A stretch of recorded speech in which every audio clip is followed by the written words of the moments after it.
Assalamualaikum warahmatullahi wabarakatuh. Senang sekali bertemu dengan pemirsa semua keluarga sehat PKU. Hari ini saya Dr. Desita Diah Mukti Adityaningrum akan membersamai sahabat PKU keluarga sehat semuanya dalam acara obrolan sehat menjelang berbuka puasa. Ya. Alhamdulillahirobbilalamin, di tengah kondisi pandemi yang cukup membuat khawatir, tidak hanya di Indonesia tapi juga di seluruh dunia, kita masih diberikan kesempatan untuk sekali lagi bertemu dengan bulan Ramadan yang mulia ini.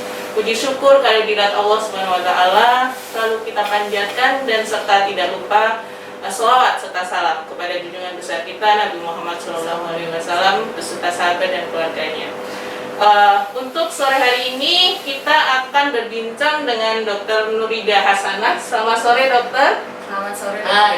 Ya, jadi hari ini kita akan mengobrol tentang manfaat puasa ya, dokter ya. Jadi ada yang bilang kalau puasa itu takut sakit, apalagi di tengah-tengah pandemi kayak gini ya. Jadi banyak yang bilang saya nggak mau puasa karena takut sakit nih, takut daya tahannya tubuh turun, takut karena kurang makan, kurang vitamin gitu ya, dokter ya. Jadi sebenarnya seperti apa sih? Jadi nanti kita akan sharing dengan Dr. Nurida gitu ya. Akan sharing dengan Dr. Nurida tentang bagaimana puasa yang baik sehingga tetap sehat begitu ya, dokter ya. Dan seperti yang disampaikan, yang sekaligus menyampaikan pesan, jangan lupa masker selalu dipakai ya, dokter ya, saat Anda di luar maupun saat melakukan tugas gitu ya. Monggo silakan Dr. Nurida untuk mungkin bisa memberikan gambaran sedikit puasa yang baik itu seperti apa sih untuk kesehatan gitu ya. Ya, oke. Bismillahirrahmanirrahim. Assalamualaikum warahmatullahi wabarakatuh, sahabat PKU semua. Alhamdulillah ya, seperti yang Dr. Desita tadi katakan, bahwa kita masih dipertemukan dengan Ramadan tahun ini, suatu rahmat dan berkah ya buat kita semua, terutama karena bulan Ramadan ini bulan yang suci, kemudian harapannya kita semakin dekat dengan Allah ya dengan puasa.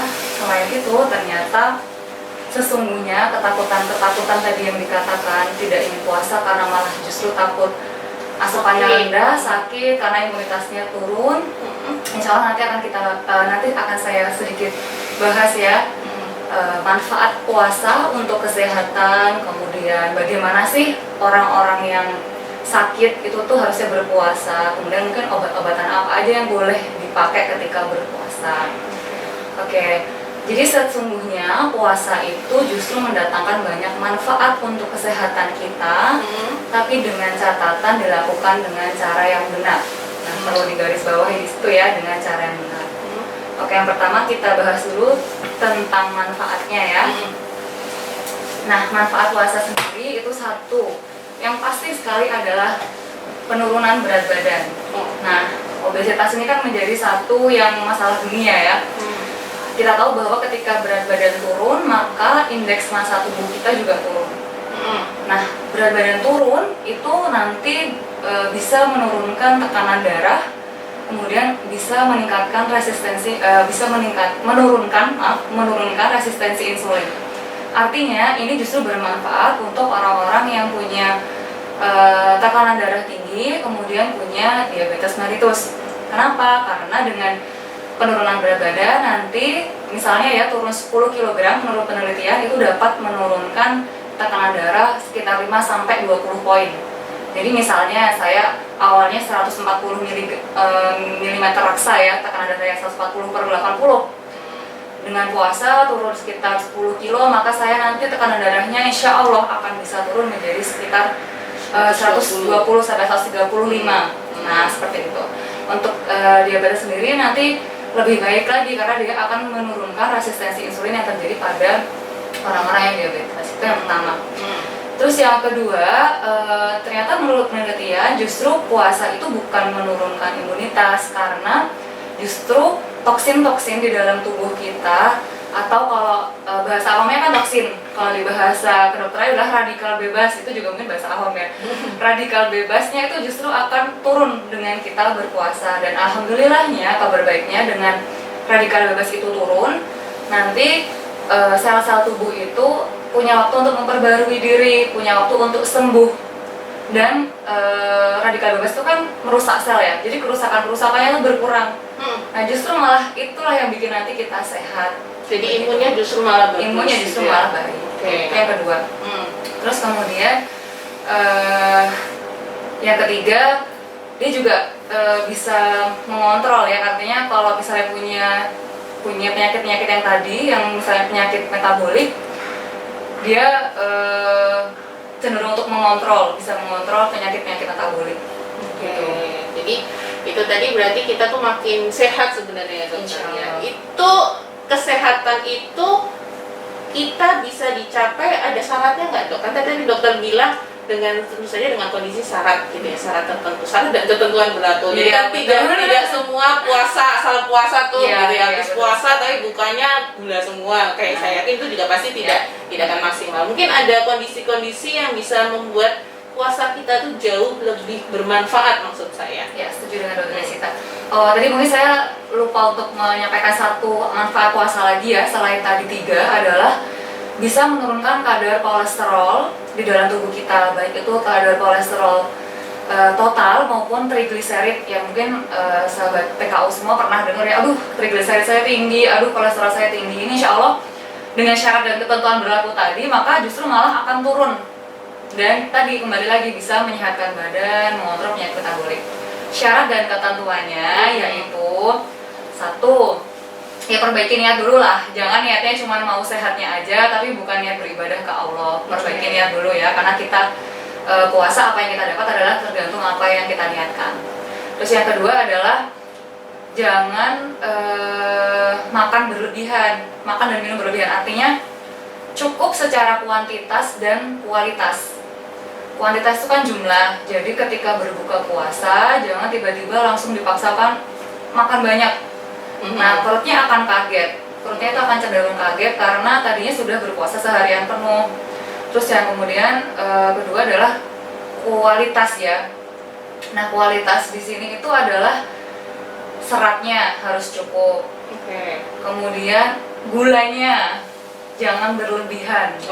Justru nanti bukan malah sehat, diabetesnya makin buruk misalnya gitu, dengan malah minum gulanya terlalu banyak, makan manis-manis nggak kerasa, karbohidrat dan lain sebagainya. Jadi berbuka tidak harus selalu dengan yang manis ya dok?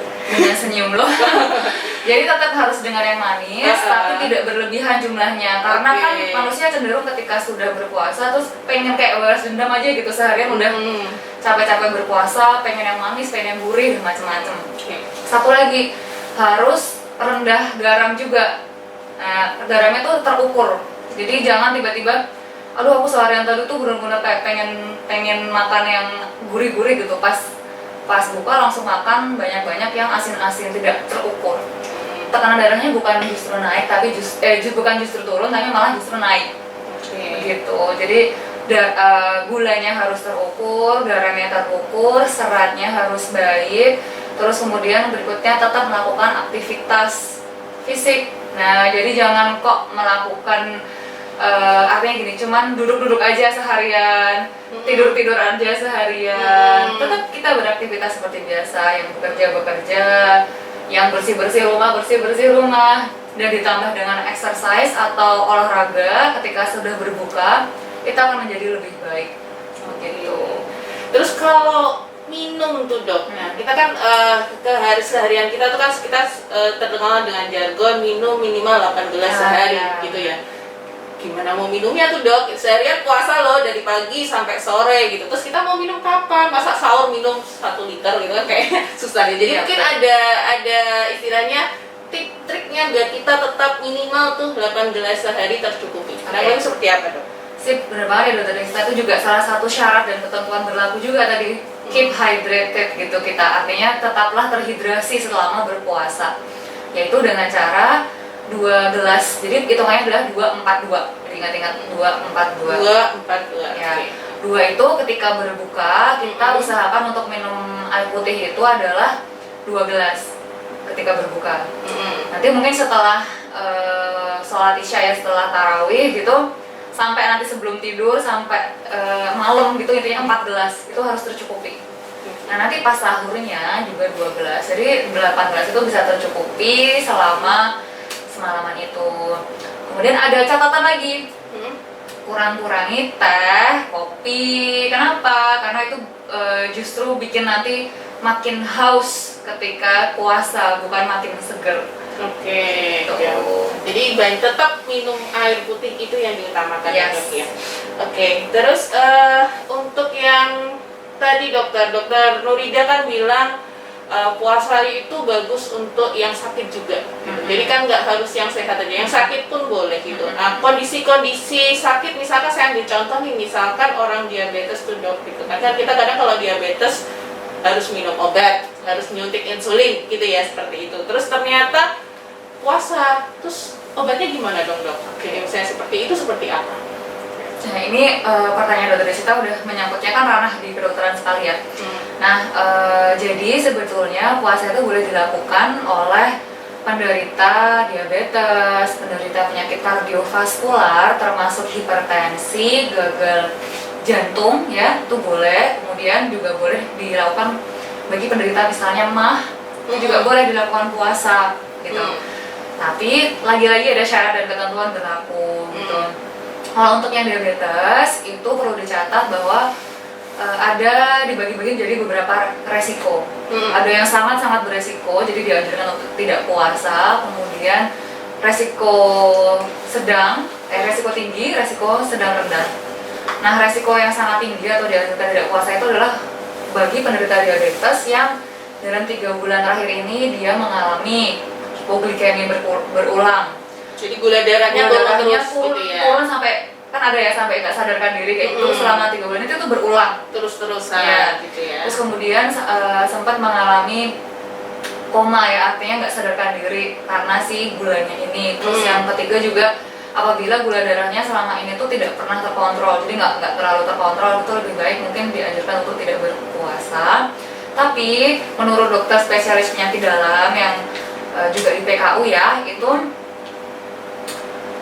yang namanya resiko-resiko tersebut itu sebetulnya bisa diminimalisir jika berkonsultasi langsung dengan dokter penyakit dalamnya. Jadi obat-obatannya itu disesuaikan dosisnya, disesuaikan minumnya, waktu minumnya. Ada obat-obatan yang tipikalnya agak membuat kadar gula darah itu langsung dropnya jauh ya. Itu bisa misalnya diminumnya pas maghrib, pas buka. Nanti yang agak lumayan tidak menyebabkan, jadi lumayan ringan ya obatnya itu pas sahur. Itu jadi ada pengaturannya sendiri dan perlu konsultasi lebih lanjut ke dokter penyakit dalam. Untuk diabetes. Kalau untuk hipertensi, insya Allah aman sekali ya. Kemudian tapi obatnya itu kalau bisa yang sehari cuma 2 kali atau sehari yang bahkan cuma sekali. Contoh amlodipin, mungkin bagi sahabat PKU yang pengguna amlodipin ya, jadi udah benar tuh amlodipin sehari sekali, atau yang sehari 2 kali saja yang tidak perlu sampai 3 kali. Dan tidak disarankan misalnya penggunaan obat-obatan yang bikin pipis terus. Nah, misalnya kan kita minumnya terbatas ya dok ya. Misal mungkin furosemid pernah ini ya, pasien-pasien yang aduh aku kalau minum obat ini pipis terus. Itu mungkin bisa ditunda ketika berpuasa karena justru bisa bikin makin dehidrasi. Gitu. Jadi intinya tuh sebenarnya aman ya dok ya. Cuman bagi keluarga sehat PKU gitu yang mungkin punya masalah gitu ya, masalah kesehatan tertentu, sebaiknya memang gitu ya berkonsultasi dulu kepada dokter yang merawatnya ya. Nah terus satu lagi dokter, yang kadang masih bingung ini adalah kalau ibu hamil tuh gitu ya, ibu hamil boleh nggak sih puasa gitu? Kalau boleh tuh yang gimana, nggak bolehnya nggak yang gimana, itu kira-kira gimana? Karena kadang ada ibu hamil yang tetap nekat puasa gitu, ada yang saudara saya nggak puasa. Jadi sebenarnya baiknya gimana nih bagi para ibu hamil yang mungkin menyusui juga? Saya coba jawab ya.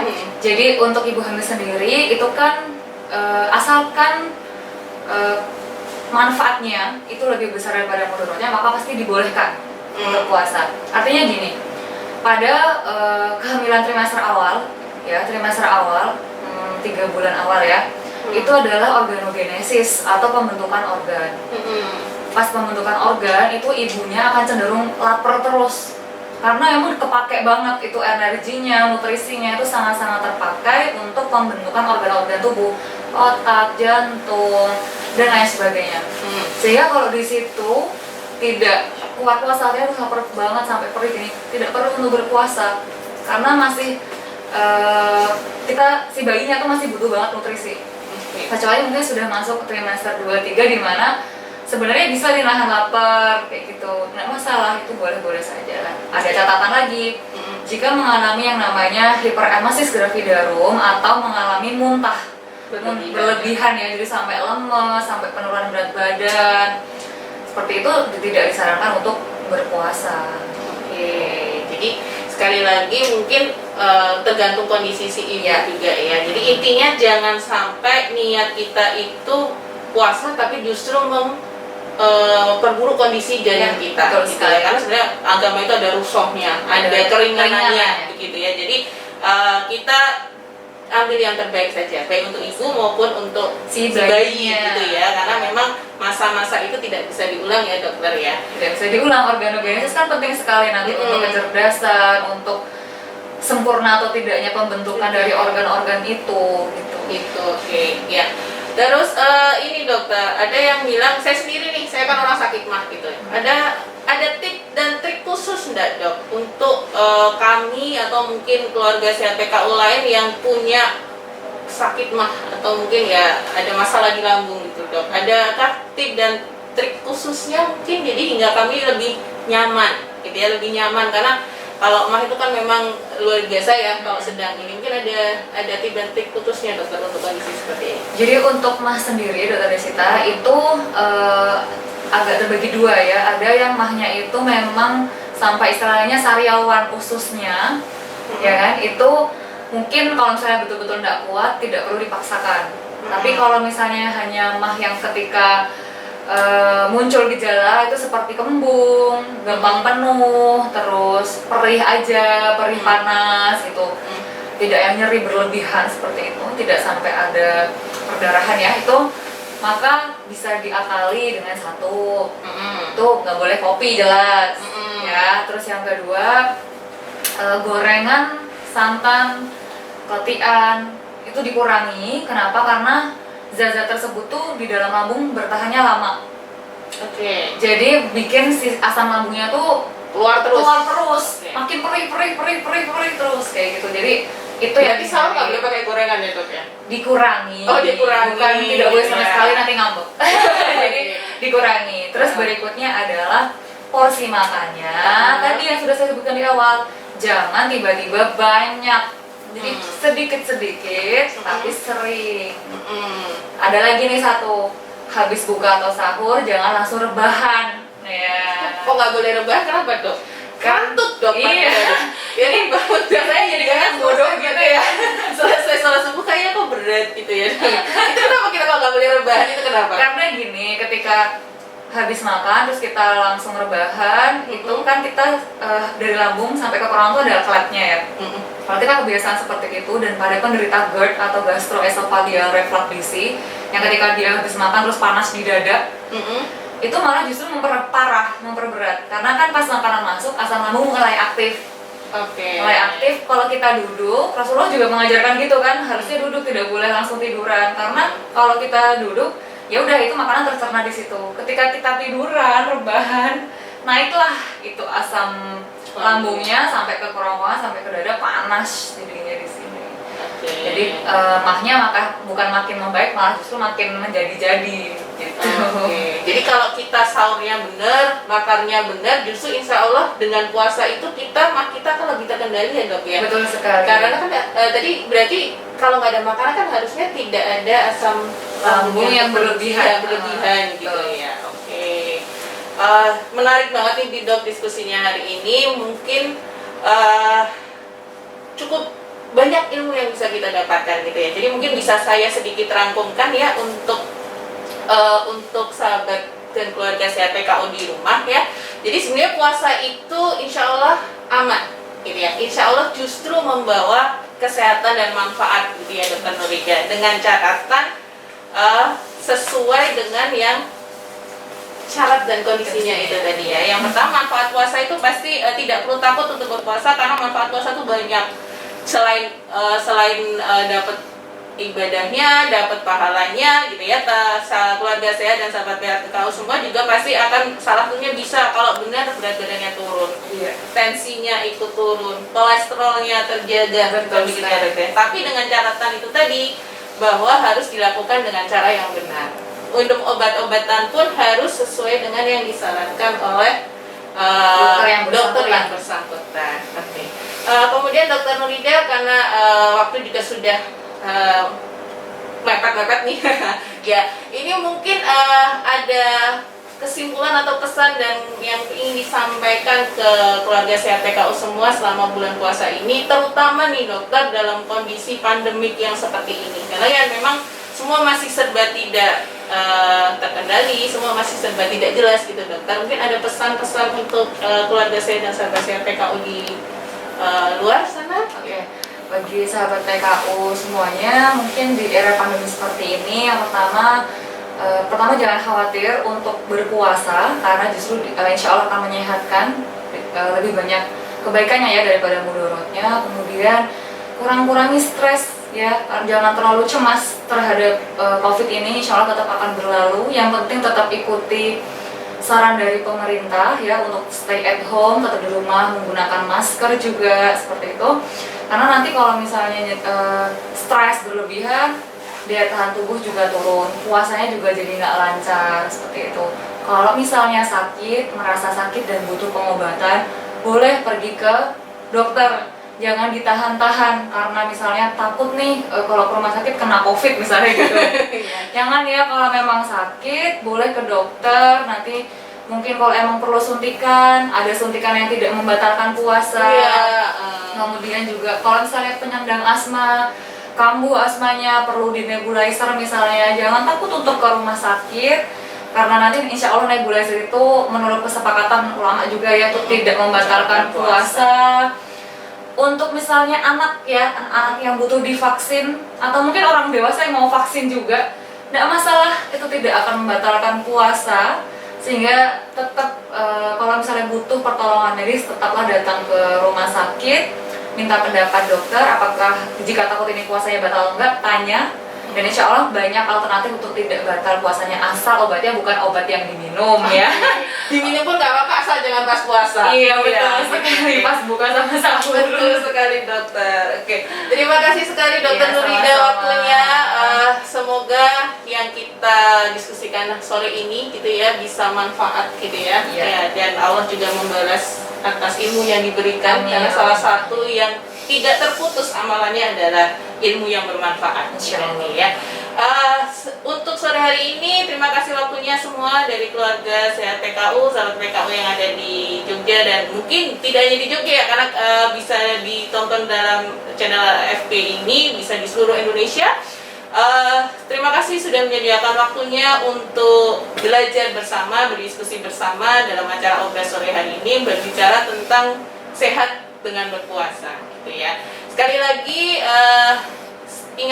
izinkan kami memberikan himbauan dan ingatan, please stay at home, wear your mask gitu ya.